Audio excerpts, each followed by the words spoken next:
नीट paper फुटी प्रकरणी वंचित सम्यक विद्यार्थी संघटनेचे जिल्हाधिकारी कार्यालयासमोर धरणे आंदोलन। दोषींवर कठोर कारवाई व आत्महत्या केलेल्या विद्यार्थ्यांच्या कुटुंबांना मदतीची मागणी।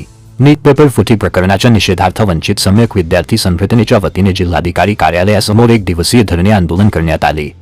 बुलढाणा जिल्ह्यातील अनेक विद्यार्थ्यांनी मेहनत घेऊन नीट परीक्षा दिली होती, मात्र पेपर फुटी प्रकरणामुळे संपूर्ण परीक्षा रद्द करण्यात आल्याने विद्यार्थ्यांमध्ये तीव्र नाराजी पसरली आहे।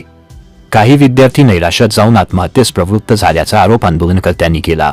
दोषींवर कठोर कारवाई करावी तसेच आत्महत्या केलेल्या विद्यार्थ्यांच्या कुटुंबियांना तात्काळ आर्थिक मदत द्यावी अशी मागणी यावेळी करण्यात आली।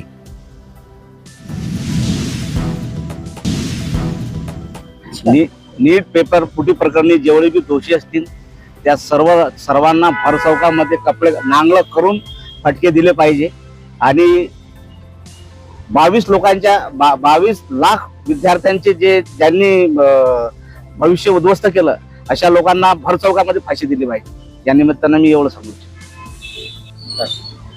आज श्रद्धेय बाळासाहेब आंबेडकर यांच्या आदेशानुसार वंचित बहुजन आघाडी प्रणित सम्यक विद्यार्थी आंदोलनाच्या वतीने राज्यव्यापी धरणे आंदोलनाची हाक दिलेली आहे।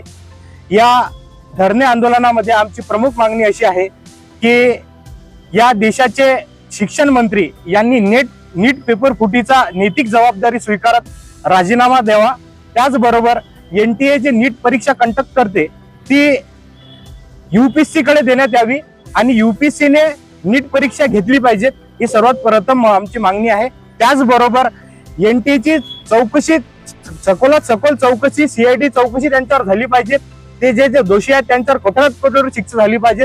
त्याचबरोबर नीट फुटीच्या माध्यमातून जे मानसिक त्रासाला सामोरे जाऊन विद्यार्थ्यांनी आत्महत्या केली त्या विद्यार्थ्यांच्या कुटुंबाला आर्थिक मदत ही सरकारने दिली पाहिजे। या प्रमुख मागणीसाठी आमचे सम्यक विद्यार्थी आंदोलनाच्या वतीने आज धरणे आंदोलन करण्यात येत आहे।